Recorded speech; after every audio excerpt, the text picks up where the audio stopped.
Hello, boils and ghouls. Welcome to a very special episode of Dads from the Crypt. My name is Jason. I'll be your host today, and I am joined by friend of the podcast, Alan Katz. Welcome. Great to be here, Jason. Always a pleasure to be here in your crypt. Oh, thank you. Thank you.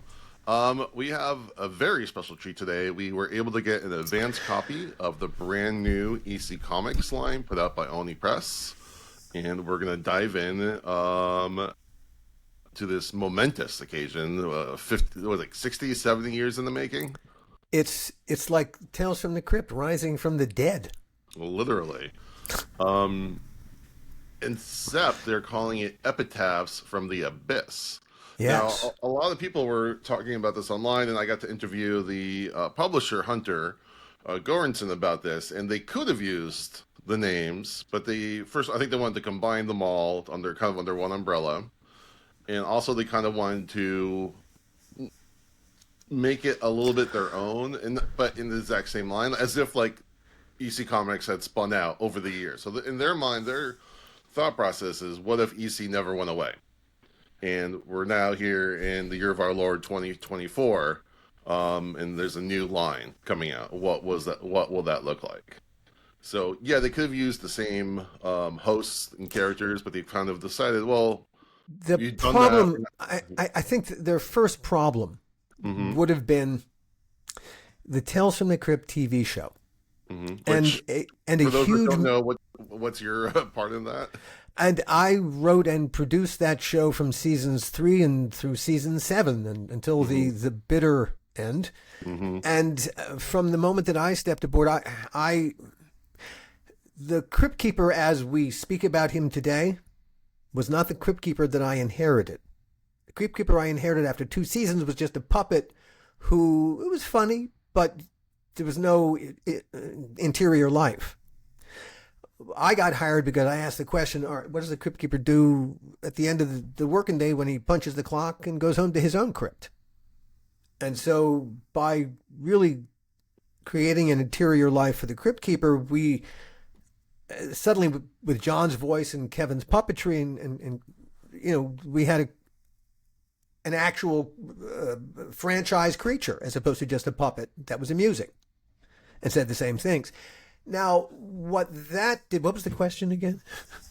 What's more like how they went about what was about their first problem coming into this new project? Oh, yeah. Oh, okay. So the problem is the Crypt Keeper. That's right. The Crypt Keeper in the comic books is a white guy with stringy hair. The Crypt Keeper that everyone has and now associates with the franchise Tales from the Crypt is the puppet that the three people created. And that became the franchise for Tales from the Crypt. For instance, when M. Night Shyamalan optioned the rights to the comics a little while ago, because he thought he was going to make Tales from the Crypt part of a Thursday night horror wheel on TNT. What he didn't understand when he got involved was that, yeah, you have the EC Comics, but that's not the Crypt Keeper. The EC Comics and the Crypt Keeper that appears on Tales from the Crypt are 2 separate pieces of intellectual property owned by 2 different people. And the 2 different people, the Gaines family, who own the EC Comics, and the stuff we're talking about now, that's part of them. And Joel Silver, who represents really the Tales from the Crypt partners who produced the TV show, who own the Crypt Keeper, well, these people hate Joel. And because they hate Joel, they will never make a deal with Joel or the Crypt partners ever again. So therefore, Tales from the Crypt and the Crypt Keeper are divorced. Right. Now, how often? And I think that's their problem. So that they would be, in essence, by doing Tales from the Crypt, they would open this. They've raised this question that they don't want to raise. Why should they? So they're absolutely right. Start fresh. That was my long-winded. I hope that provided some insight at least. Right. And to further your bona fides, how often did you meet with Bill Gaines while working on I the had the show? pleasure of meeting Bill Gaines once early on. You know, he was based out in New York, but he came to visit the set at the beginning of our second season. I think it was. That'll be season Yeah, 4. yeah. On the set of Lethal Weapon 2 in in Joel Silver's trailer, we had lunch. And Gil and I sat down, and for me, this was I grew up reading Mad Magazine and the original Tales from the Crypt. Bill Gaines, this was like meeting God, and I say that as a devout atheist. It was, and Joel, being Joel, he, of course, he couldn't just let us all have a nice lunch together. He said, "Look, Bill, here's your chance. Okay, here are the two guys. They made your show. If you want to fire these assholes right now because they're doing it wrong, now's your time. You say they're gone. They're out the door right this second." And suddenly you realize, oh my God, you feel like you've been set up for a horrible moment. And Bill was wonderful. He loved what we were doing with his show. I think this was, I forget the exact chronology of when this happened, but it was the beginning of the first season, the beginning of the second season, and Bill Gaines was wonderful. He said he loved exactly what we were doing, that we captured the essence of what had been created back in the day, and we're putting it out there in the present. And to get that kind of blessing from God, well, what can I say? So I feel a certain connection that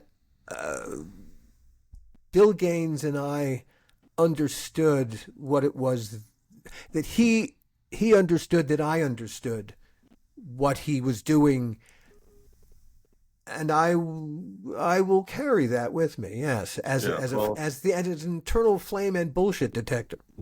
Well, and that's majorly why I wanted to have you on this show.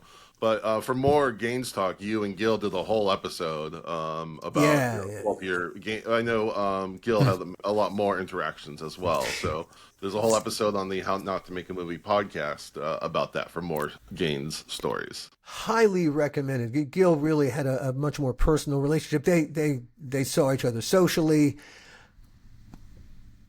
Yeah. But like I said, my one time was lovely. God. All right, so everyone can go check that out. But today we're looking more to the future. And we have this comic that was thankfully sent to us to review. And really the big opening has this great image of our new host, one of the three, is the Gravedigger, kind of introducing us. And just to give us a bit of a flavor, get us in a mood, Al, I was wondering if you would do a dramatic reading. Sure. It's opening monologue. It's I'll set it up. The character, he introduces himself as the Gravedigger, and he is dressed in kind of a Grand Guignol Gravedigger style with a top hat, and he's standing with a shovel in his hand above a grave where it doesn't look like a recent burial. It looks like someone who's been there for a while, but the casket is open and skeleton with bits of flesh are staring up at us lifelessly. And the Gravedigger, as I said, shovel in hand, raised toward his, at the same level of his head, looks directly at us, the reader, and there is, my interpretation is based on the look of absolute mania in his eyes. With that said, greetings, stranger. If you have found yourself here, it can only mean one thing. You share my fiendish fascination with the forbidden, and a predilection for the perverse. Call me the Gravedigger. Night after night, I help More souls like this one here settle into some new dirt front property with epitaphs immortalized in stone, the ultimate testament to the misdeeds that sent them 6 feet below. You see, every tombstone tells a tale, and nothing passes the time quite like recalling the spectacles of splatter chronicled here on each and every slab. In tonight's Offings of the Awful, we'll roll on Killer Spec, a real warning for anyone who ever wanted to get packaged in Hollywood. Senator brings dread to the steps of the American Capitol. Then one suburban family goes to pieces, lots of them, in family values. And finally, us versus us puts a flame to the last fraying threads of humanity that hold us together. And then the fun really begins. Read now from our Epitaphs from the Abyss. In time, everyone writes their own. Bravo. Very well done. Now, There you for go. those listening, I am grinning ear to ear while you were doing that. That was amazing. I love this intro. Just it's got the nice little puns in there. Oh, Um, yeah. they nailed that. I was concerned, to be honest, when I heard that they were doing new hosts and everything, and I was like, but I'm not entirely sure who wrote this beginning, but they really nailed it. Also, I love the detail on the tombstone that says she Yeah. died as she lived, alone. Agree. It's filled with the visual. Really is terrific. It captures a lot of those old qualities. Yeah, it's Crypt Keeper like without being the Crypt Keeper, without making you miss the Crypt Keeper. Yeah, I think they really nailed that. All right, well, let's get on to our first story. I'll do a little summary on that. So the first one is called Killer Spec, which I think I'll appreciate this one because it starts talking about the most terrifying thing in the universe, the blank page.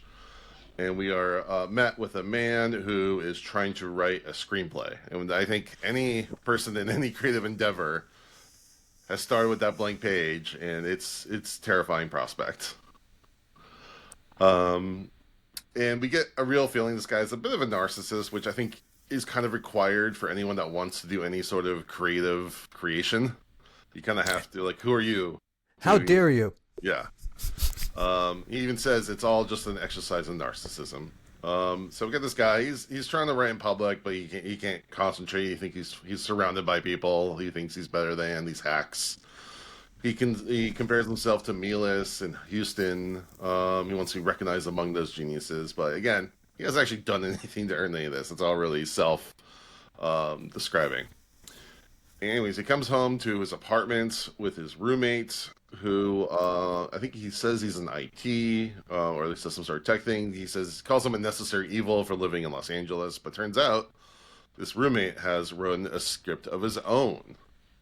And because it looks so much fun when the other guy does it, and wants him to look it over, and then it turns out it's good. And then, as they say, that's when the murdering starts. I love this first one as like a settling in piece because the whole plot here is exactly what you would see in traditional EC comics, but in a modern setting and modern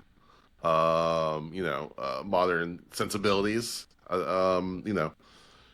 whether it's, getting a will from, a great uncle or inherit, or, doing some scam to get money is what the old EC about this. Nowadays, it'd be more like, okay, can we get some hot product, like a script or something to kind of get you ahead?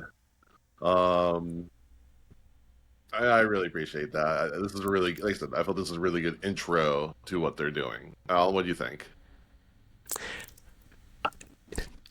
I give it a B minus. Mm-hmm.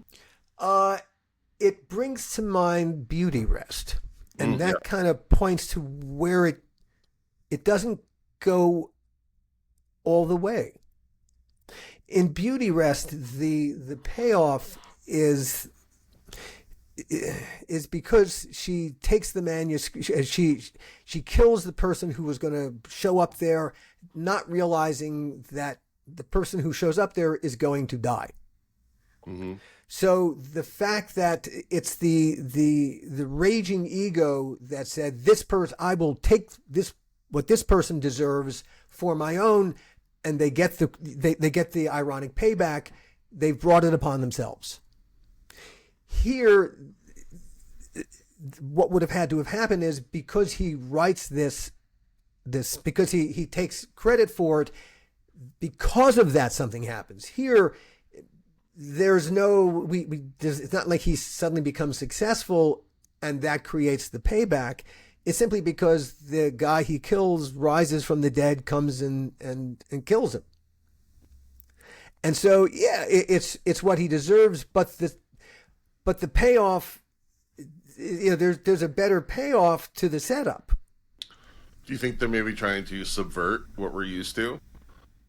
I don't know why you would do that, because I think the other payoff is far superior. This is when you get, there's a moment that I think gives it away as to the fact that it maybe it even suspects it could have been better.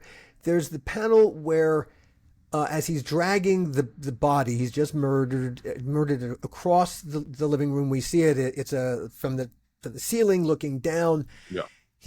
And we hear him basically thinking to himself, you know what they say, good artists borrow, great artists steal. Well, I guess genius is murder.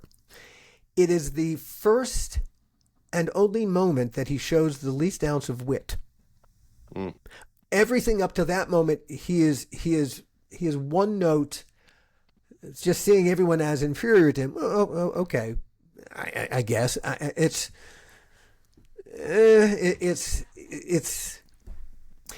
a note that I think limits the payoff. He's just, what proof do we have that he's any kind of a writer? We never see anything he's ever written. The only thing of quality that we know about is that he's read a script that he thinks is terrific. Now, why does he think it's terrific? That's also, I mean, there's so much more that could have been done with this story.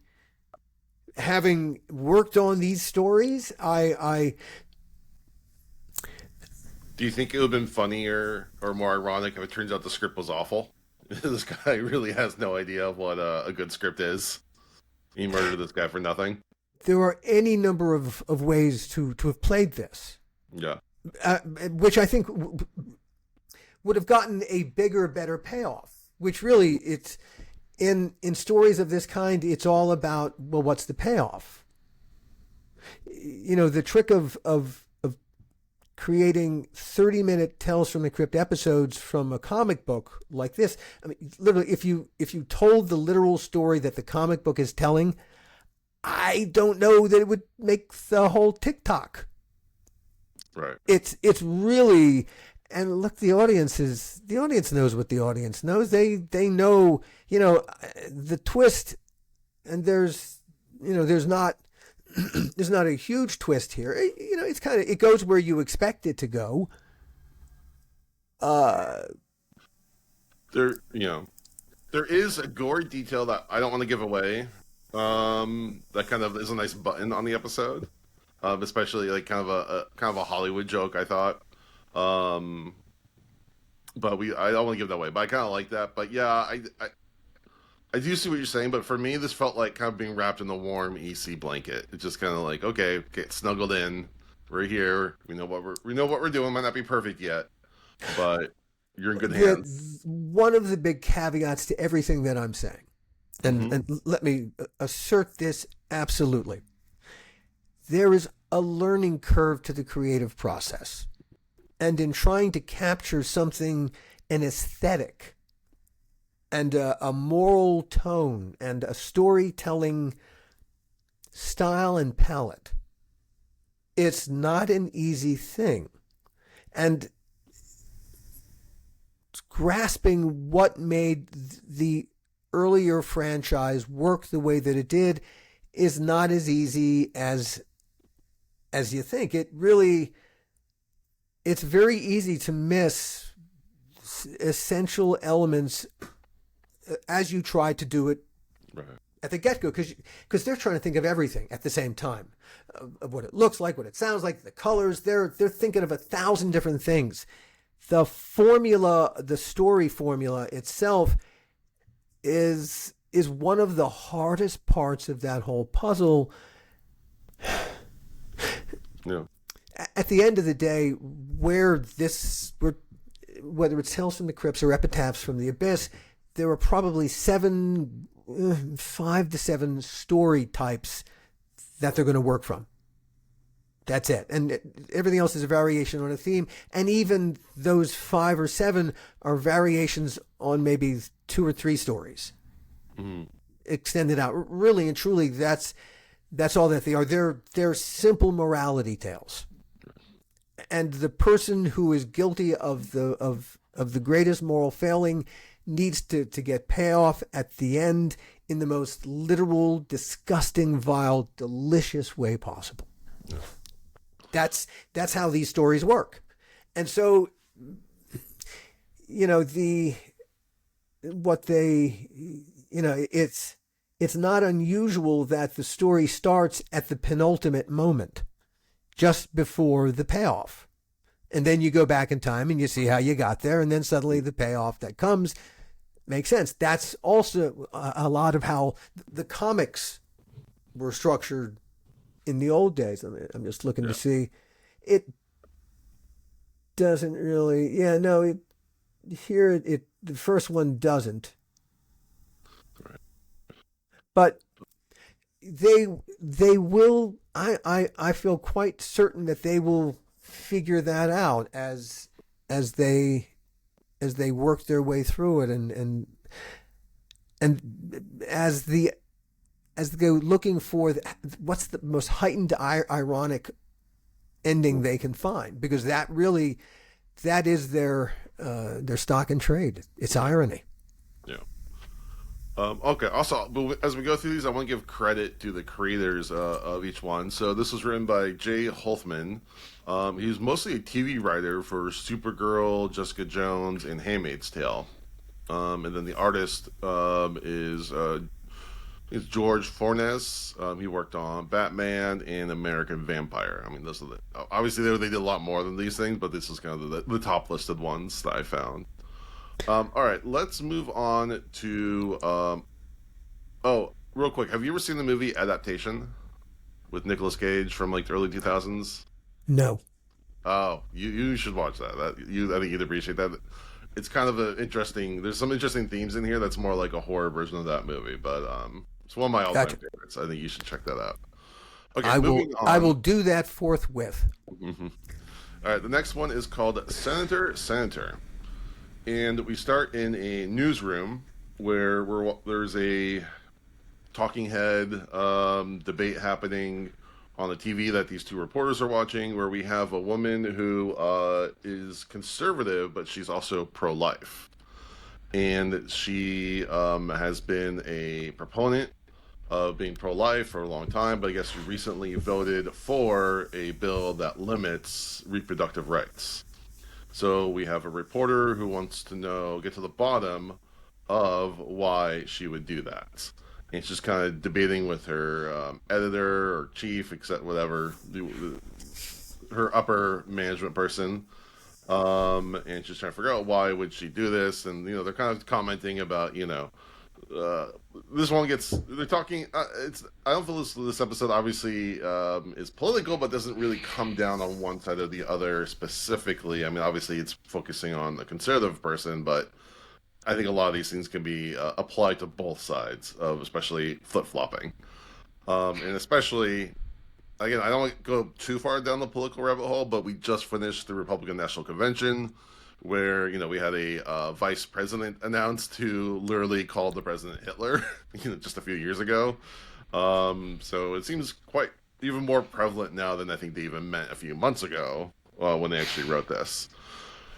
But essentially, this woman goes to D.C. to find the senator. She runs into her kind of on the streets.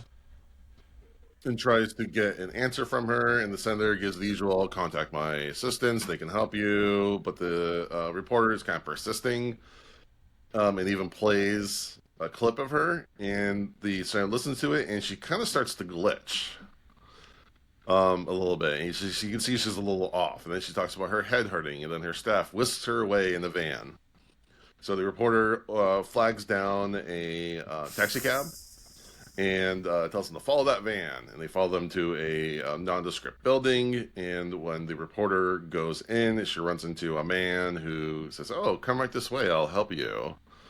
And takes her down. And then he kind of reveal the grisly reason for the senator's changing in opinions. Again, we're being spoiler light, so I'm just going to leave it at that. But Al, what do you think of this one? That they waded into a political story I thought was fascinating and courageous, a little foolhardy, because politics in this nation there's a dividing line.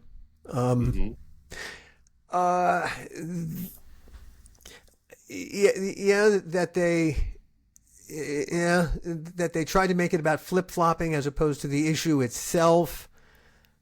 Okay. That's just this is just the story hook. Right. It's a good way to handle. When you say it like that, it's a good way to go down that path, but again, without coming firmly down on one side or the other. Yeah. It's not the issue. Well, just because you even brought it up means that you're pro this or pro that. But as for the story itself, it brought to mind the episode Morning Mess. Mm-hmm. And that was a reporter who gets onto a story that something odd is happening with a homeless society, and it turns out it's the homeless society is actually ghouls who are eating the homeless. And it being Tales from the Crypt, unfortunately, you stumble upon that kind of story, you turn into dinner too. That's what happens in the Morning Mess episode. This is playing in the same territory. I don't think it matches up to Morning Mess. And again, it has to do with the fact that the story is too straightforward. And even the original Morning Mess comic was a little less straightforward than this. I think, maybe I'm remembering it wrong, but it undercuts the irony. When, in this case, it's a reporter who is pursuing something, and I don't want to give away the ending, but there could be so much more irony of a kind, but I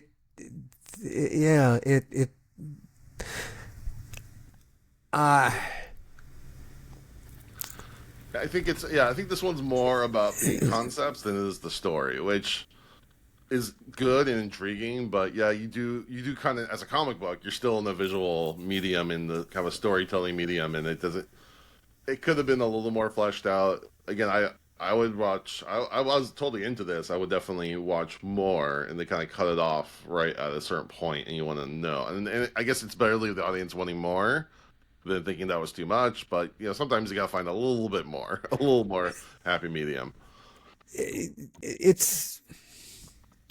It's an interesting world that they've created, and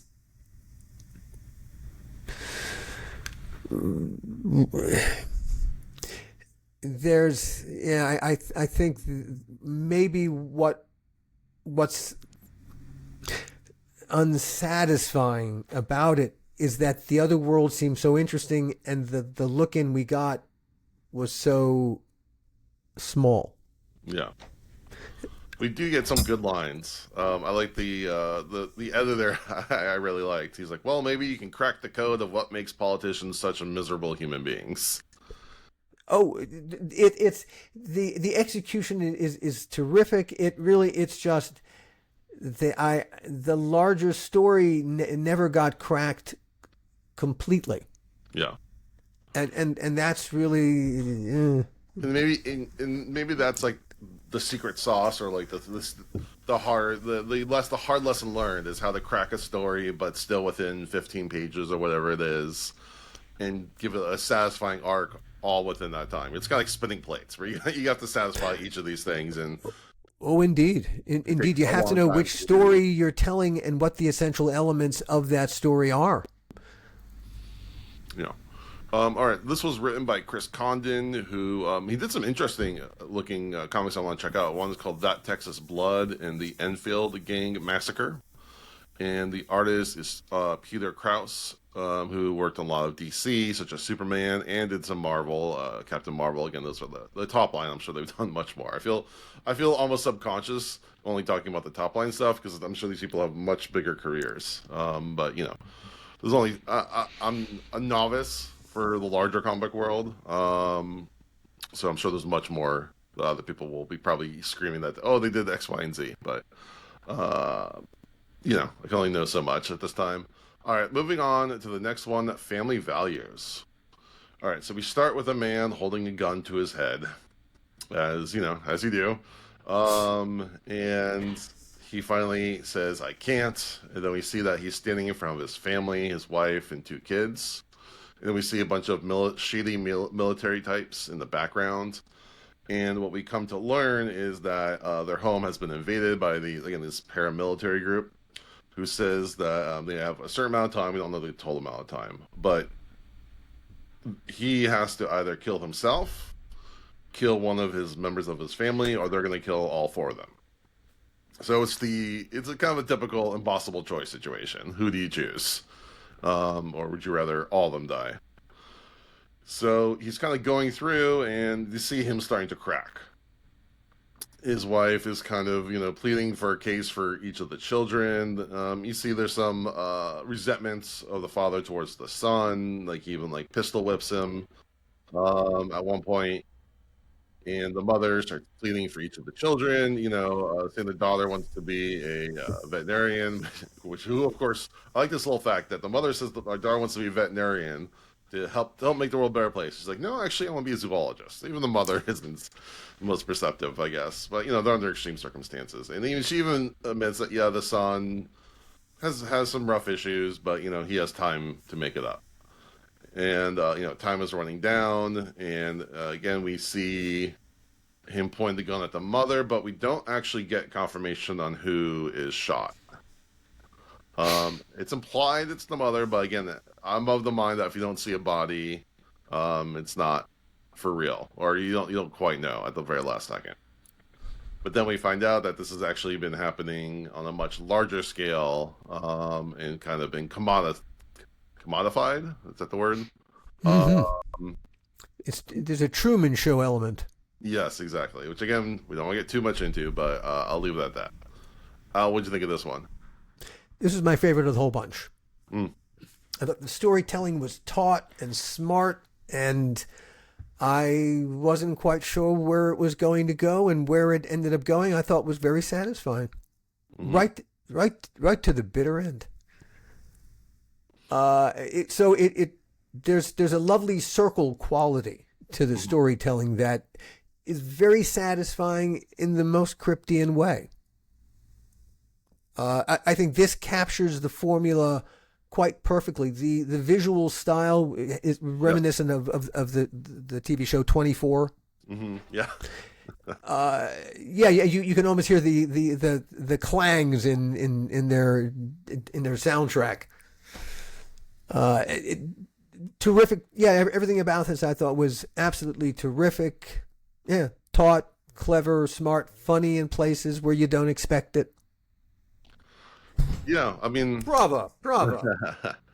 yeah, I think overall this might be the best of the bunch. Like, I like the political commentary of the last one. I thought that I was shocked again that they kind of went there. But you kind of brought up some of the misgivings of that one. And this one, I think it might be the most overall best of the bunch. Again, it's a very tense episode. I love the visual style in it. I think it's the best looking one. The fact there's these shots where he's kind of like standing on top of a watch face, almost like a digital watch face. are very cool. Or you see like the time like imposed over the characters. Um, yeah, it's really good, and yeah, it's got a nice little punch at the end that I really like. It also flirts with, well, it doesn't flirt. It features it prominently in places. There's an idea of the gun and the person merging Mm. in ways. And that could be a whole story unto itself. But that was very Cronenberg of you. That's what I'm here for. Um, You got to do the credits. right. Yeah, so Family Value is the name of this segment. It was written by Stephanie Phillips, who has done many DC properties such as Harley Quinn, Wonder Woman, um, and she also did something called We Only Kill Each Other, which I'm very interested to check out. The artist is Phil Hester, who's worked on things such as Swamp Thing and The Crow. Okay, and then for our final segment, we have Us versus Us. This one I kind of struggled with on a narrative level. It was a little. I had to read it a couple different times to kind of try to parse out what exactly was happening. So we have a couple running through kind of a woodsy area. There's a house on fire behind them, and a couple characters in the background, and we hear people screaming in this building. And they're saying they're kind of like panicking as they're running away. The man has to smack the woman. I'm just gonna assume they're married or at least coupled. And then they see some sort of blob-like creature on the ground that kind of yells at them. And they run into another house. They hide under a bed. And then we see these two figures. One with a chainsaw, one with an axe. They're both rather disfigured. And they're kind of like talking about how they can get revenge on the people for lighting that fire. And then again, we see another of these like blob figures, which like bulging eyes and the hands coming out of. It's pretty gross in a fun way, which gives away the couple's location and their cots. And they smell their fingers and see that it smells like gasoline. So they're obviously the people who started the fire. And they're saying, "Oh, we didn't know people were going to be in there." And they're like, they look at the like kind of mutated people and like, "Well, you're not people, you're vaxxers." As in they've had vaccinations. And when I saw her say that, I literally laughed out loud. It was very funny. And they're like, "Okay, that's where this is going."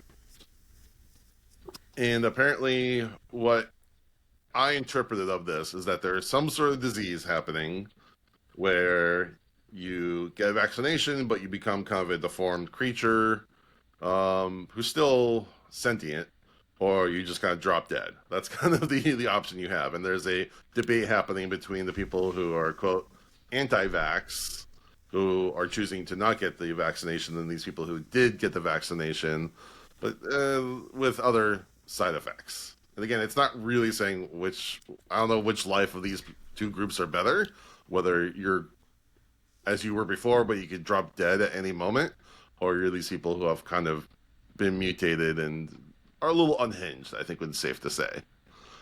And they even the husband and wife turn to each other and says, "Please don't let them jab me." And then the husband just drops dead. I'm assuming of the illness. And then we're kind of left with the woman and these other two people, and there's a nice little joke at the end, which again we won't give away, but it's a nice little button to the end. Again, Alan, what do you think?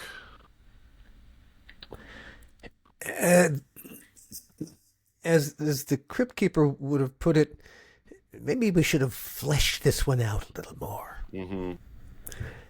I too had to read it a couple of times to try to. Okay. So the logic is, it's taking the don't vax question and it's kind of flipping it on its head. So would you rather live vaccinated but looking like that, or unvaccinated and look like a regular human, but you could die at any particular moment? Okay, I guess that's a question you could ask in a story. I don't know when you get to the end of that story if you're going to go. I'm not sure why you asked that question. Is one of the problems this story has? It's asking. There's an interest. No, I personally don't think there's a debate there to be had. So to be debating about it feels a little. Why are we having this debate? Why? For me, the problem is what the story is about takes me right out of the story. And rather than getting inside the story, I'm wondering what the fuck are your politics here? And why are you telling me this story about that thing? So it was a problematic choice. And again, there's an interesting question that's being asked. But sometimes you live in a world where it's a hard question to ask in a story, and the problem is when you put stories out into the world, you no longer control them. It's all about the perception it's the audience's perception, and you have to recognize how a large piece of the audience is going to perceive the question that you're asking, and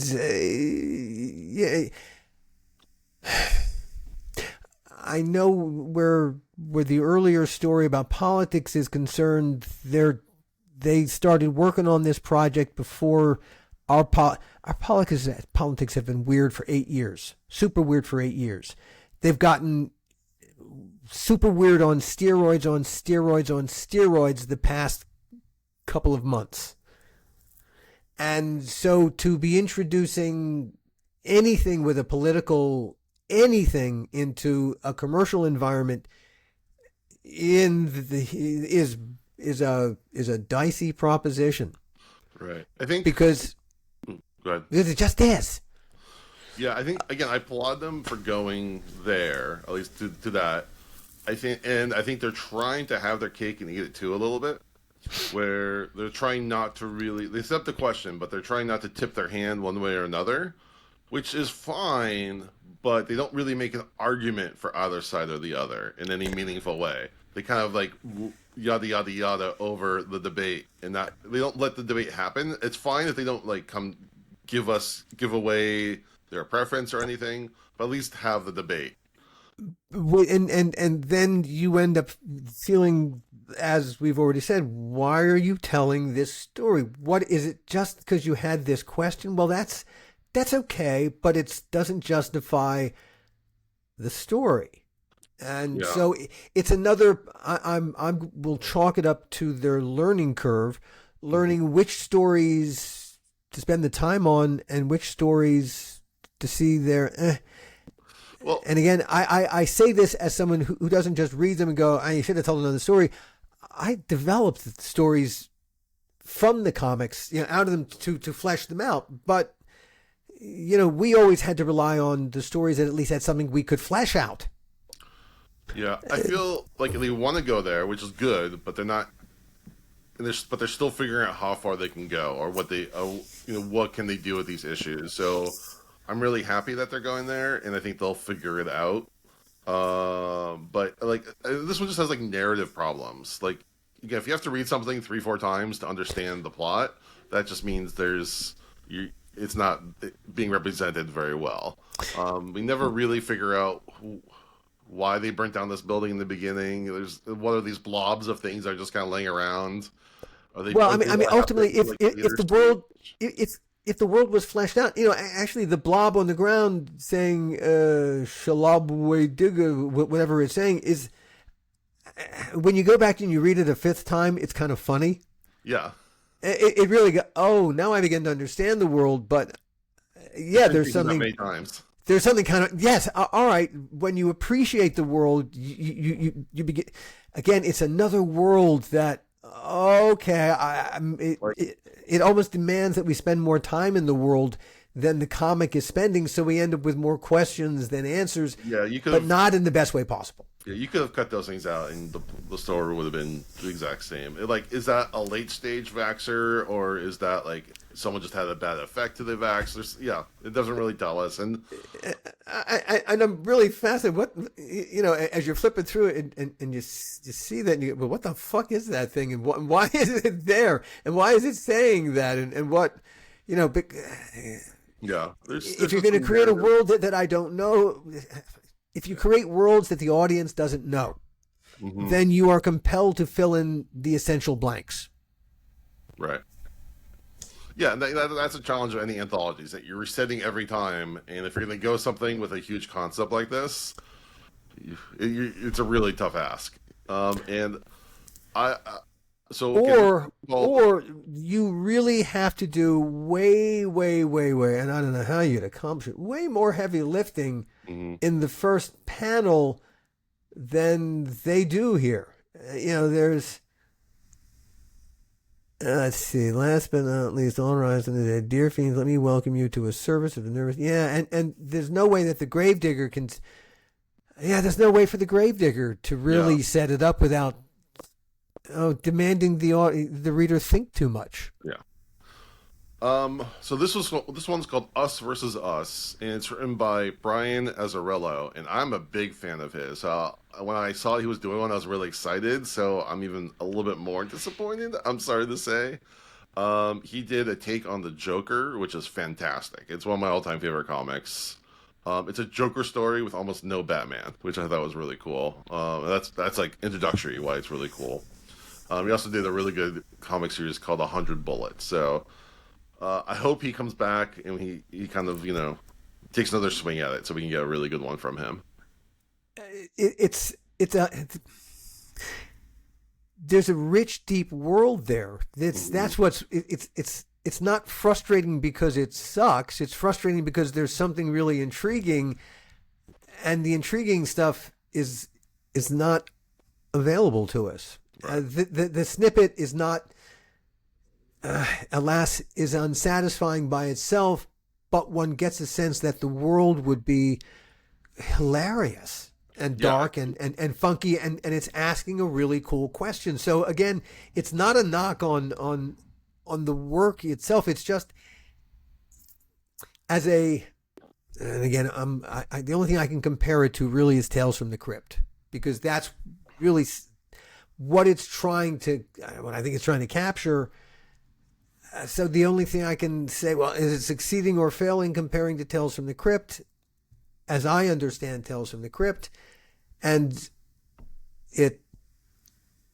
again, we're not saying that Tales from the Crypt has a perfect run record either. I mean, if you think about the first season, which is 6 episodes, the first 3 are classics, but the back 3, yikes, definitely have some major issues. At least 2 of those 3 I can think of. So just to kind of wrap things up a little bit, there is a nice little bit from the editor, Hunter Goranson, who kind of talks about the project overall, which I liked.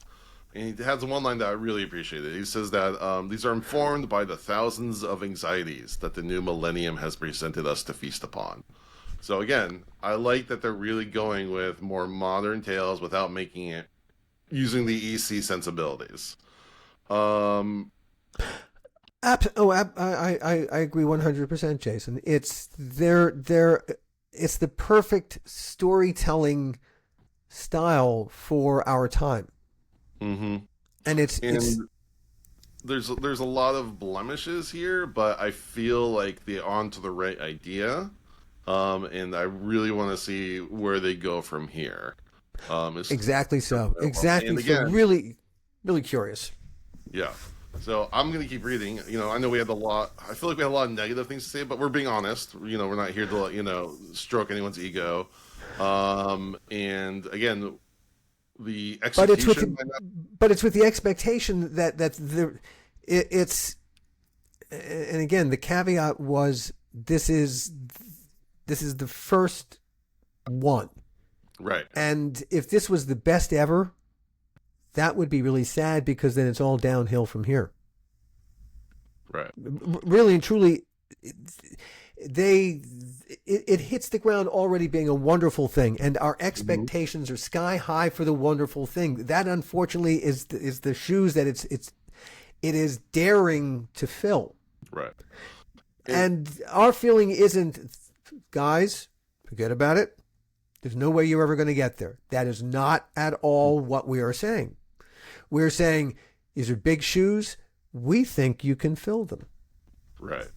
And also to the people listening, don't take our word as, the be all end all. We want you to go pick up your own copy and make your own opinion, and also just enjoy obviously comic book is extremely visual. Enjoy the visuals. There's some wonderful artwork in here. Fantastic. I think everyone should go check those out. And well worth the purchase. Absolutely well worth the purchase. It's a wonderful piece. Look, to watch them evolve into the terrific thing that I feel quite certain that they're going to become. That will be part of the exciting process. It's like watching your sports team come together. Right. If they're always playing at the fever pitch, man, that's going to get boring real fast. Mm-hmm. Yeah, and then again, they sent me a preview PDF. I'm going to go buy, a physical copy. I want to support them, and I want to be able to have the artwork, because you can only look at either, but I will too, because I absolutely want them back here doing what they do. Yeah, absolutely. So, and I want to support them. I also want to support my local shop. So, again, we've talked about this. We definitely talked about the stories way more than the visuals, and that's only half of reading a comic book. So we're reviewing it more on the story perspective, because that's what we do. That's when we review movies and TV shows, we're we'll comment about the visuals, but we're all about the story too. So I highly, even with all the caveats we just gave, I highly recommend anyone that's interested in this, go pick up your own copy, make your own opinion, and maybe agree with us, maybe you don't. If you have disagreement, let us know. I'd love to hear it. No, actually, if you disagree with us, screw you. Well, screw you, but still, let us know. or not. And I really, just going back, the Gravedigger, I love that bit. That to me made the whole thing worth it, just for that panel. After you asked me, I did rehearse a couple times. Yeah. All right. Well, Alan, where can people follow you in the How Not to Make a Movie podcast and all the other projects you're working on? We've got a bunch of podcasts that we're doing at the same time. First, of course, there's always the How Not to Make a Movie podcast. Our current episode. Who did we just? The William right Friedkin, out of my head. We just did a tribute to our friend Billy Friedkin. Who's coming up? We've got Clark Collis. The next episode and dropping on Tuesday. We're doing a tribute to Sean from the Dead. Oh, you didn't invite me to that? Well, I was talking to Clark Collis. Yeah, he wrote a book. Clark Collis wrote a great book called "You Got Red on You." I love Shaun of the Dead. And Clark, of course, we feel great about. Clark wrote it when he was still working for Entertainment Weekly. Wrote a great story about the podcast. Said we were the best film podcast of 2022, and we had wanted Clark to appear on the podcast earlier to talk about entertainment journalism, and he was reluctant to do that. And now that he's no longer working in Entertainment Weekly, he's just a working schmo like the rest of us, and got a book to plug. Well, then now it was easy to get him to come aboard, and talking about a movie that really, and a guy whose work, Edgar Wright, I think is an absolute artiste. Mm-hmm. So we talk about on the latest edition of the How Not to Make a Movie podcast, a tribute to Sean from the Dead and Edgar Wright, a conversation mostly about that between me and Clark. I'm excited because I'm excited and a bit jealous that they didn't invite me there, because I'm a huge fan of that movie. So that went on for an hour and a half, and good God, there's so much stuff we never even got to. And the other podcast, there's the Donor podcast, the DNA horror story, which we just dropped a couple weeks ago. It's the incredible true story of a friend of mine in the 1980s. He worked his way through medical school as an anonymous sperm donor. Jump forward 25 years, he was one of the first people to join 23andMe when they opened shop. Curious about his health genes, he was now a successful radiologist. He didn't realize that putting his DNA into a DNA database would destroy his veil of anonymity, which is exactly what it did. And suddenly 7 total strangers found Daddy. Except 6 of them had no idea that Daddy was actually a sperm donor. Yeah. And then shit gets weird. Yeah, I listened to the first episode a couple times now, and fantastic. I just need to sit down and listen to the rest. So I highly recommend that one as well. It is, you have never heard a story like this ever in your entire life. It will open a world to you that you didn't know was there. And it really is. What happens when you discover you're not who you thought you were? Mm-hmm. And also one more podcast coming out that I'll talk about right this second. It's called Prisoner X. This will be coming out in about 2-3 weeks. We hope to drop the first episode of that. Prisoner X with John Kiriakou is about people who are in prison here in the United States and around the world, but who shouldn't be. And the mission of this podcast is to not just tell the stories of these prisoners, but to tell the audience how they can help make these people ex-prisoners. All right. So that's what we got going on. So you can find The Donor at thedonorpodcast.com. Donorpodcast.com. Excellent. All right, Alan, thank you so much for coming on. Always a pleasure. Thank you for having me, Jason, and for letting me plug away here at the end. All right. Well, we appreciate all of our listeners for listening. We would also appreciate it if you would give us a rating and review on iTunes, a rating on Spotify, a like and subscribe on YouTube. Follow us on TikTok at Dads from the Crypt Talk. And with that, we thank you for listening to Dads from the Crypt.